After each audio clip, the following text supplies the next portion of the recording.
So there have been some recent developments with the USMCA, the United States-Mexico-Canada agreement that's been negotiated with the U.S., Mexico, and Canada, of course, to supposedly replace the 1984 NAFTA agreement. Back on December 19th, right before the House of Representatives broke for the Christmas break, Nancy Pelosi finally held the vote for the USMCA Implementation Act, H.R. 5430, and it passed overwhelmingly 385 to 41. Of the 41 that voted against the USMCA, only two Republicans, there were only two Republicans to vote against it, Thomas Massie of Kentucky and Ted Yoho of Florida, along with Justin Amash, independent of the state of Michigan. Now, for the recent developments that have occurred with the USMCA right now in January 2020, just this past week, yesterday, the Senate Finance Committee, which is chaired by Senator Chuck Grassley, also overwhelmingly passed the USMCA in a vote of 25 to 3. So you had Democrats who have typically voted against trade agreements their entire career. They voted to pass the USMCA in the Senate Finance Committee, just like their Democratic counterparts did on the floor of the House. And why is that? Because of all the progressive changes that were added to the USMCA, making a bad agreement already worse.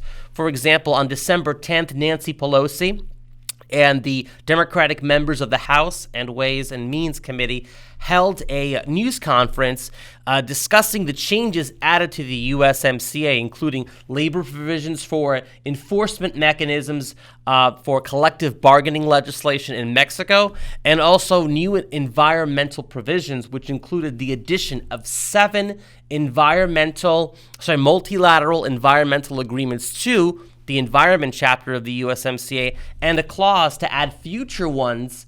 So in other words, the USMCA on the environmental front is a living agreement and is as much an environmental accord as it is also a supposed trade agreement. For example, the Democrats in the House and Ways Means Committee fought to get the Paris Accord added to the USMCA text itself in the environment chapter. The Republicans in the House and Ways Committee, fortunately, fought to get that horrible provision out of there. However, Congresswoman Bonamici, Democrat of Oregon, who was in charge of the Democrats' efforts to reshape or revise the environment chapter for the USMCA, she was able to get added a clause which allows for future agreements to be added. So there can be another president, whether it's in 2021 or 2025, even after the next election, that comes in with a different view than the current administration, says, hey, we're going to add Paris into it. We're going to add all these other UN environmental agreements that weren't agreed to at the time of the USMCA. So the USMCA is a living, breathing environmental accord for the left, which is why you got so many of them to support it in the House and the Senate. And now, with the USMCA having passed the Senate Finance Committee chaired by Grassley, this opens the door for a full vote on the floor of the Senate, which some, according to a GOP aide who's been in contact with the media, has said that the USMCA will probably be voted on the floor of the House as soon as next week, the second full week of the month of January.